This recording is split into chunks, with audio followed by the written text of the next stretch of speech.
예, 할렐루야. 오늘 1월 12일 화요일 날짜입니다. 오늘 주간 첫 우리 새벽 예배로 드리는데요. 오늘부터 우리 마태복음을 함께 묵상이 시작이 됩니다. 마태복음 오늘 1장 1절에서 17절 말씀 함께 보도록 하겠습니다. 아브라함과 다윗의 자손 예수 그리스도의 계보라. 아브라함이 이삭을 낳고 이삭은 야곱을 낳고 야곱은 유다와 그의 형제들을 낳고 유다는 다말에게서 베레스와 세라를 낳고 베레스는 헤스론을 낳고 헤스론은 람을 낳고 람은 아미나답을 낳고 아미나답은 나손을 낳고 나손은 살몬을 낳고 살몬은 라합에게서 보아스를 낳고 보아스는 룻에게서 오벳을 낳고 오벳은 이새를 낳고 이새는 다윗 왕을 낳으니라. 다윗은 우리아의 아내에게서 솔로몬을 낳고 솔로몬은 르호보암을 낳고 르호보암은 아비야를 낳고 아비야는 아사를 낳고 아사는 여호사밧을 낳고 여호사밧은 요람을 낳고 요람은 우시야를 낳고 우시야는 요담을 낳고 요담은 아하스를 낳고 아하스는 히스기야를 낳고 히스기야는 므낫세를 낳고 므낫세는 아몬을 낳고 아몬은 요시야를 낳고 바벨론으로 잡혀갈 때에 요시야는 여고냐와 그의 형제들을 낳으니라. 바벨론으로 사로잡혀 간 후에 여고냐는 스알디엘을 낳고 스알디엘은 스룹바벨을 낳고 스룹바벨은 아비훗을 낳고 아비훗은 엘리야김을 낳고 엘리야김은 아소르를 낳고 아소르는 사독을 낳고 사독은 아킴을 낳고 아킴은 엘리훗을 낳고 엘리훗은 엘르아사를 낳고 엘르아살은 맏단을 낳고 맏단은 야곱을 낳고 야곱은 마리아의 남편 요셉을 낳았으니 마리아에게서 그리스도라 칭하는 예수가 나시니라. 그런즉 모든 대수가 아브라함으로부터 다윗까지 14대요 다윗부터 바벨론으로 사로잡혀 갈 때까지 14대요 바벨론으로 사로잡혀 간 후부터 그리스도까지 14대더라. 아멘. 오늘부터 우리 마태복음을 묵상하게 됩니다. 먼저 우리가 좀 배경적인 것을 알아야 하는데요. 신약은 4개의 복음서가 들어 있습니다. 서신서 형식으로 어떤 특정한 대상으로 기록된 것이죠. 그럼 마태, 마가, 누가, 요한 이 가운데 공간복음은 마태, 마가, 누가 3개가 해당이 되죠. 여러분 공간복음이라는 것은 말 그대로 공통적인 관심을 가지고 기록한 책입니다. 그렇기 때문에 이 공간복음은 서로 중복되는 그러한 기사가 많이 기록되어 있습니다. 그러면서 편지 형식으로 쓴 복음서이기 때문에 대상자가 다르죠. 여러분 마태복음은 대상자가 유대인들입니다. 그래서 구약 예언의 성취를 강조하고 있고 무엇보다도 약속의 메시아로서 이 땅에 오신 예수 그리스도를 기록하고 있습니다. 마가복음은 로마인을 대상으로 쓴 글입니다. 그래서 섬기시는 예수님에 대해서 여러분 로마인들은 얼마나 교만했겠습니까? 그러나 그 교만을 물리치고 오히려 발을 섬기시는 낮은 자로 이 땅에 오신 예수님을 소개하고 있습니다. 행동과 능력을 강조하는 짧은 서신서죠. 실천을 강조하고 있습니다. 누가복음은 헬라인을 대상으로 이방인을 대상으로 쓴 글입니다. 예수님께서 바로 인자 사람의 몸으로 오신 예수님, 인성을 지닌 예수님을 강조하고 있죠. 그래서 누가복음에는 낮고 천한 자들이 믿음이 많이 소개되어 있습니다. 여자들의 믿음이라든지 이방인들의 믿음, 특별히 성령의 역사들이 기록된 것이 바로 누가복음입니다. 요한복음은 전 세계인을 위해서 쓰여진 글이죠. 바로 예수님의 신성, 하나님의 아들로 오신 예수님을 소개하고 있습니다. 그러면서 우리가 한 가지 특별한 것은요. 오늘 이렇게 마태복음에도 족보가 기록되어 있지만 또 복음서 중에 누가복음 3장에 보면 족보가 기록되어 있습니다. 그런데 두 가지는 굉장히 다르게 기록되어 있습니다. 마태복음은 위에서부터 내려오면서 아브라함과 다윗의 자손 예수 그리스도의 족보를 소개하고 있고요. 반대로 누가복음 3장에서는 요셉부터 시작을 해서 아담으로 올라가고 있죠. 이 누가복음은 여러분 이방인을 대상으로 쓰였기 때문에 바로 누구나 아담의 후손이다. 누구든지 하나님의 후손, 아담의 후손이다. 바로 이방인 너희들도 구원의 대상이다 라고 소개를 하고 있는 것이죠. 오늘 이 말씀을 보면 족보의 특성이 있습니다. 낳고 낳았다는 말이 계속 반복이 되고 있죠. 여러분 이 족보가 창세기 5장에 가면 아담의 족보도 나오는데 굉장히 대조적입니다. 아담의 족보의 특성은 죽었더라 이 죽음으로 끝을 맺는데 여기서는 낳고가 계속 나오죠. 이게 굉장히 의미가 있습니다. 여러분 첫째 아담은 실패해서 죄 가운데 죽게 되죠. 그러나 둘째 아담 되시는 예수 그리스도의 족보는 끊임없이 낳는 것으로 이렇게 결말이 되고 있습니다. 그러니까 첫 아담은 죽음으로 끝났지만 둘째 아담 예수 그리스도께서는 낳고 결국 생명으로 이어진다는 것입니다. 아담은 시험에서 실패하고 범죄했지만 후손들에게 영원한 죽음의 형벌을 가져다 줬지만 예수 그리스도는 바로 영접하는 모든 자들이 생명으로 영원히 살게 된다 하는 것을 암시하고 있습니다. 자, 그러면서 우리가 1절에 보면 아브라함과 다윗의 자손 예수 그리스도의 계보라 그러죠. 아브라함을 굉장히 유대인은 중요시 여겼죠. 그래서 사실 유대인들은 자기들의 조상이 아담도 아니고 모세도 아닌 아브라함이라고 믿고 있었습니다. 그런데 이들은 단순히 아브라함의 혈통의 자손인 것을 강조하고 있죠. 그런데 마태가 이러한 것을 그대로 받아들여서 아브라함의 바로 후손이 예수 그리스도다 이렇게 설명하는 이유는요. 혈통적인 후손으로서만 설명하는 것이 아니라 바로 영적인 믿음의 후손을 얘기하기 위해서입니다. 우리 창세기 12장에 가보면 너는 복의 근원이 될지니 땅의 모든 족속이 너를 인하여 복을 얻을 것이니라. 여러분 바로 이것이 그대로 약속이 돼서 아브라함 시대에는 성취되지 못했습니다. 그런데 먼 미래에 때가 참에 독생자 예수님을 이 땅에 보내셔서 아브라함의 혈통 바로 그 후손들이 복의 근원이 되는 놀라운 축복이 이루어진 줄로 믿습니다. 여러분 우리는 복의 근원이 되는 놀라운 복을 얻었습니다. 세상 사람들은 복이 있는 곳, 복을 받으려고 하지만요.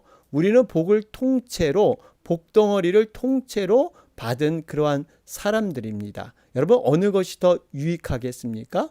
우리는 복의 근원 되시는 예수 그리스도를 모시고 산다는 것, 여러분 이것은 정말 하나님의 축복이다 하는 것을 알 수가 있습니다. 자, 그러면서 1절 말씀에 이스라엘 민족은 이 가계와 혈통을 굉장히 중시하는 그러한 사람들인데요. 여러분 이렇게 마태가 지금 모든 것을 다 기록하고 있는데 여기에 보면 사실 족보 가운데 정말 하나님 앞에 참 부끄럽고 사람들에게도 참 연약한 모습의 사람들도 있습니다. 여기 므낫세나 아몬이라는 사람, 우상 숭배로 나라를 타락하게 하고 망하게 했던 수치스러운 이름들이죠. 또 여자들의 이름도 룻과 어떤 라합, 어떤 밧세바. 여러분 룻은 이방 여인이었습니다. 라합은 천한 기생 출신이었고요. 또 밧세바도 도저히 용서받지 못할 그런 간음죄를 지었던 여자였죠. 여러분 그런데 이러한 것들을 다 기록해 놓은 것은 마태가 역사적인 사실을 꾸밈없이 다 기록했다 하는 것을 반증하고 있습니다. 이것이 그러니까 사실이라는 거예요. 역사적인 모든 사실을 그대로 다 기록했다 하는 것을 볼 수가 있습니다. 자, 그러면서 2절 말씀을 보면 아브라함이 이삭을 낳고 이삭은 야곱을 낳고 야곱은 유다와 그의 형제들을 낳고 그러죠. 여러분 여기서 이삭은 사실 두 아들이 있었죠. 에서와 야곱입니다. 그런데 에서는 전혀 기록이 없습니다. 뿐만 아니라 야곱은 유다와 그의 형제들을 낳고 원래 이 야곱의 장자가 르우벤이었죠. 근데 르우벤의 이름이 전혀 나타나지 않습니다. 이렇게 에서와 르우벤 이 사람들은 기록되지 않은 이유는 우리가 에서를 통해서 알 수 있지만 장자의 특권, 정말 하나님께서 장자로 세워주셨는데 에서의 경우 겨우 팥죽 한 그릇에 그 장자의 권리를 팔아먹게 되는 그러한 일이 있지 않습니까? 여러분 이걸 보면 우리가 정말 하나님 앞에 참 어떻게 그 은혜를 잘 간직하고 또 하나님이 주신 특권을 어떻게 잘 누리는가 하는 것이 중요합니다. 여러분 장자라는 것은 굉장히 하나님의 놀라운 그러한 영적인 축복인데 그 놀라운 것을 제대로 간직하지 못하고 하나님의 은혜와 은사를 받았다 할지라도 정말 우리가 소중히 여기지 못한다면 오히려 수치와 저주로 바뀔 수밖에 없다는 겁니다. 여러분 우리에게 주신 하나님께서 여러 가지 복들이 있습니다. 물질의 복, 어떠한 건강의 복, 우리 또 자녀의 복, 여러 가지 그런 복들을 정말 하나님 은혜 안에서 잘 누리고 살아가야 될 줄로 믿습니다. 족보에는 5명의 여인들이 등장을 합니다.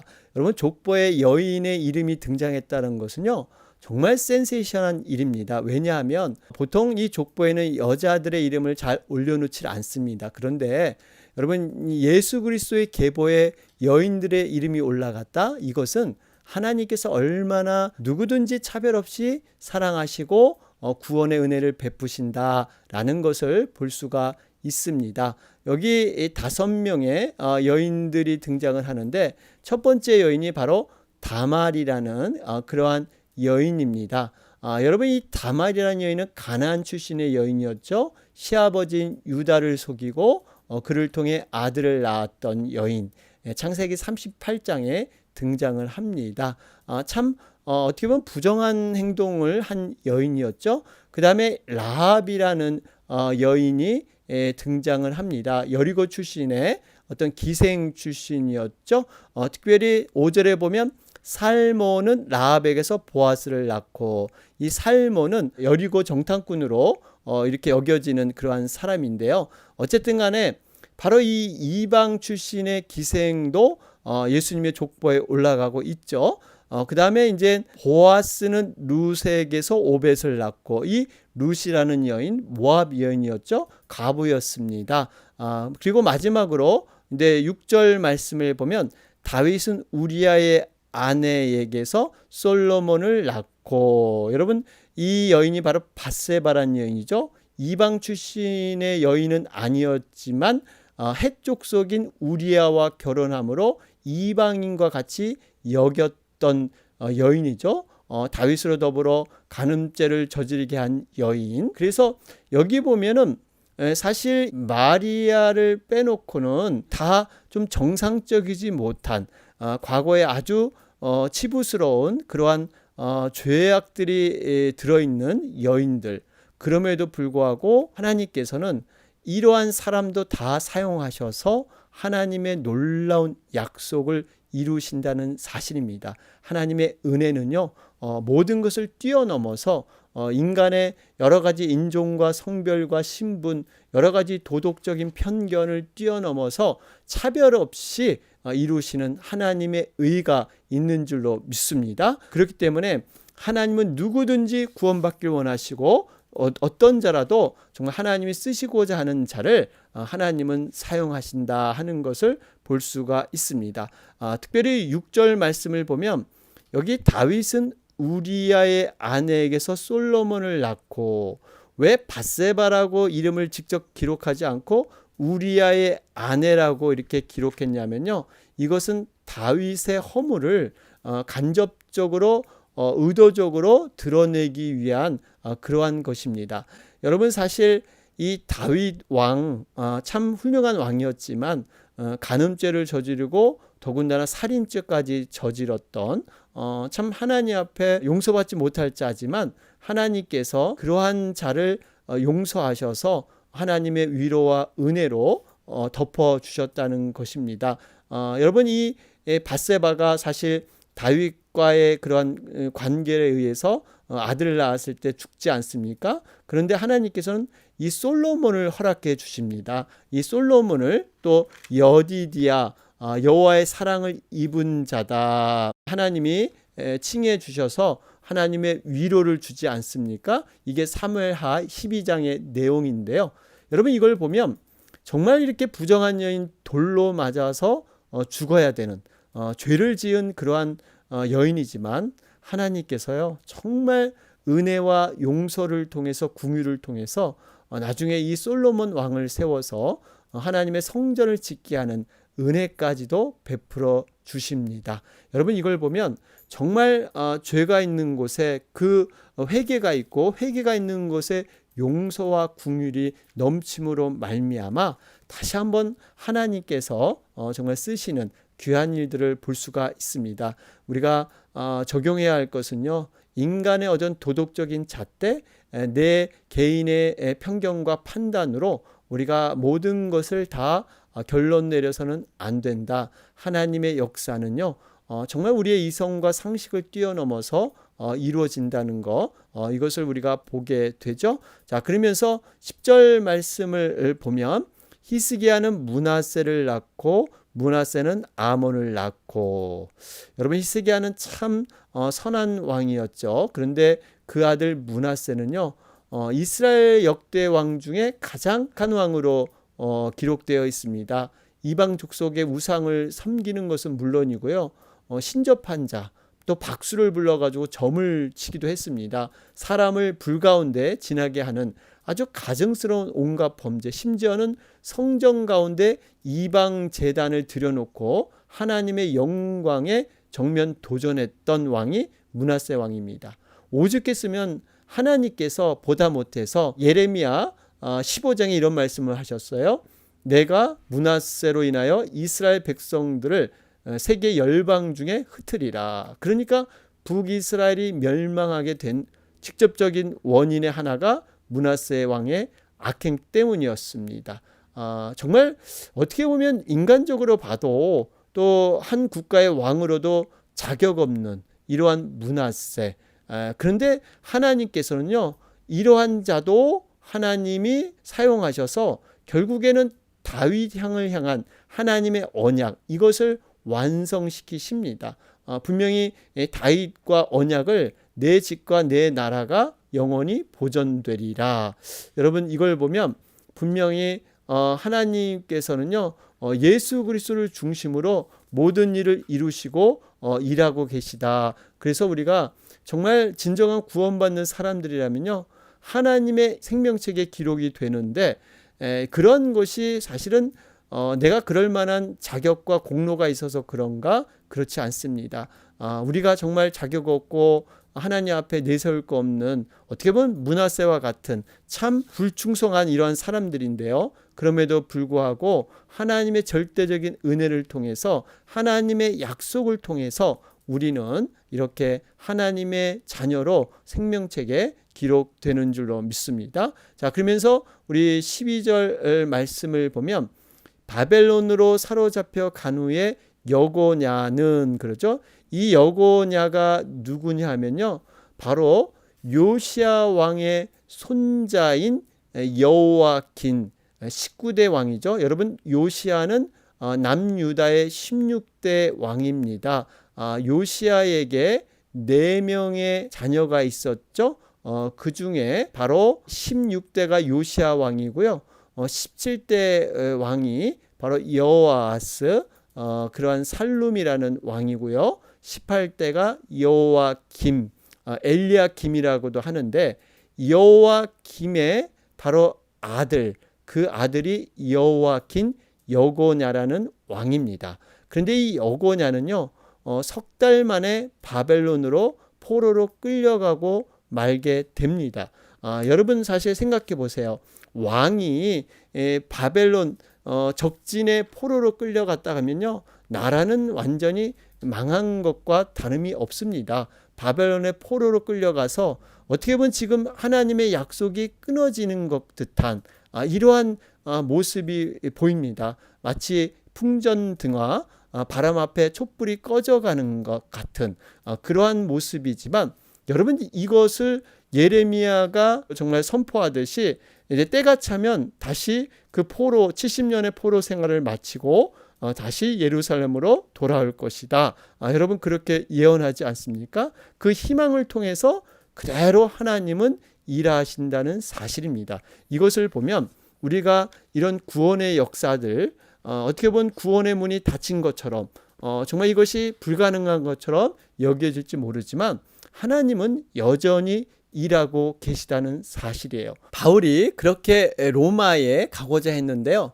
결국 바울이 로마에 가게 된 것은 감옥에 갇히는 죄수의 몸으로 가지 않습니까? 그런데 그가 마지막 이 사도행전 28장 31절에 고백하기를, 바울이 담대히 하나님 나라를 전파하되 그 많은 사람이 없었더라. 여러분, 오히려 감옥에 갇힘으로 말미암아 복음을 전할 수 있는 기회를 얻게 되는 것이죠. 여러분, 이것을 보면 우리가 눈에 보이는 그러한 역사들, 사건들, 어떠한 상황들, 이것이 결론이 아니라는 것입니다. 이것이 오히려 나쁘게 되고 어려운 것 같지만, 오히려 하나님은 그것을 통해서 놀라운 일을 하고 있다는 사실입니다. 우리가 이러한 역사적인 안목, 믿음의 눈을 가지고 우리가 모든 상황을 바라보는 것, 여러분, 이것이 믿음의 능력인 줄로 믿습니다. 자, 그러면서 여러분 이제 16절 말씀을 눈여겨봐야 되는데요. 야곱은 마리아의 남편 요셉을 낳았으니 마리아에게서 그리스도라 칭하는 예수가 나시니라. 여러분, 여기서 한 가지 보면, 다른 거는 낳고 했는데 여기 보니까 예수가 나시니라, 이렇게 수동태형을 사용하고 있습니다. 지금 흐름을 완전히 바꿔가고 있죠. 여러분, 이 의미는 성령에 의한 잉태를 얘기하고 있습니다. 어떤 인간의 어떠한 육신의 결합을 통해서 낳는 그러한 자녀가 아니라는 거예요. 사실 지금 족보를 기록하는 법칙에 의해서 이것을 기록한다면 여러분 어떻게 기록합니까? 5절 말씀을 보듯이 살모는 라합에게서 보아스를 낳고, 여기 보니까 남자 이름이 먼저 등장하고요, 여자 이름이 등장하면서 자녀의 이름이 이렇게 등장해서 낳고, 이렇게 기록해야 맞습니다. 그러니까 이 부분을 기록하면 요셉은 마리아에게서 예수를 낳고, 이렇게 해야지 맞습니다. 그런데 요셉이 낳았다는 것은 하나도 기록되어 있지 않습니다. 여러분, 그렇죠? 요셉과 마리아의 육적인 관계에서 예수님이 탄생한 것이 아니라, 예수님은 마리아에게 성령의 잉태를 통해서 이 땅에 죄 없는 모습으로, 하나님의 그 아들의 모습으로 이 땅에 태어나신 줄로 믿습니다. 그렇기 때문에 분명히 우리는 동정녀 마리아의 예수님의 탄생, 이것을 믿음으로 믿어야 합니다. 이것은 그냥 신화적이거나 어떠한 이렇게 전설적인 또 믿음에만 국한된 그런 것이 아닙니다. 역사적인 진실로 하나님이 이 땅에 오신 의미가 바로 예수 그리스도 통해서 완성되는 줄로 믿습니다. 자, 그러면서 우리 17절 말씀의 결론입니다. 여기 17절 말씀을 보면, 그런즉 모든 대수가 아브라함부터 다윗까지 열례되어, 다윗부터 바벨론으로 사로잡혀 갈 때까지 열례되어, 바벨론으로 사로잡혀 간 후부터 그리스도까지 열례되더라. 여러분, 모두 총 42대 이렇게 기록되어 있습니다. 하나님의 구원의 역사는 그 누구도 막을 수 없다는 것을 볼 수가 있습니다. 아브라함으로부터 예수 그리스도까지 이르기까지 정말 아주 오랜 역사들, 그 물줄기가 손쉽게 아주 순리적으로 흐른 것은 아닙니다. 여러 가지 장애와 고비가 있었죠. 여기 보면 아브라함이 불순종하고 비겁한 사람으로 또 자기 아내를 잃을 뻔하기도 하고, 이스라엘 백성들이 애굽 병사들의 추격에 의해서 홍해 바다에 또 죽을 뻔도 했습니다. 또 인간에 보면 이스라엘 백성들이 얼마나 큰 죄로 하나님 성전마저 이방인의 손에 완전히 파괴되는 이러한 어려움도 따랐습니다. 이 인간의 눈으로 보면 이 모든 것이 끊어질 것 같은데 하나님께서는 기어이 모든 역사를 완성하시고 승리로 모든 언약을 이루신다는 사실입니다. 우리가 이 족보는 그냥 우리가 단순히 이렇게 낳고 해서 왜 이렇게 길게 이 족보를 기록해 놨을까? 우리는 성경을 읽어 나갈 때 흔히 그냥 스킵하기 쉬운 그러한 부분이지만요. 사실은 이렇게 자세하게 기록해 놓은 이유는요.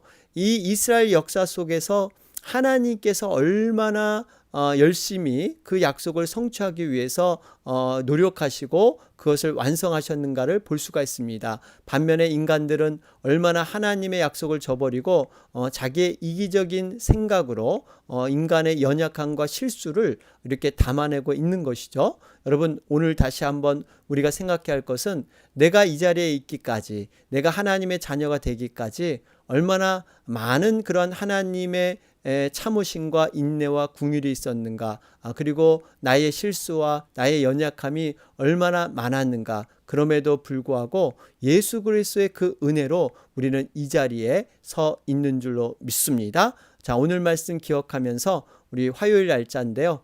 오늘은 우리 미국과 한국을 위해서 기도하는 날입니다. 여러분, 미국 우리가 대선이 끝난 후에 여러 가지 지금 혼란한 상황에 있습니다. 여러분 위해서 함께 기도해 주시기 바랍니다. 정말 하나님의 공의와 하나님의 뜻을 이루어가는 그러한 것을 위해서 미국을 위해서 기도하는 것이 필요합니다. 여러분, 미국을 위해서 간절히 기도하면서 특별히 또 코로나 사태 해결을 위해서도 여러분 계속해서 기도해 주시기 바랍니다. 다 같이 기도드리겠습니다.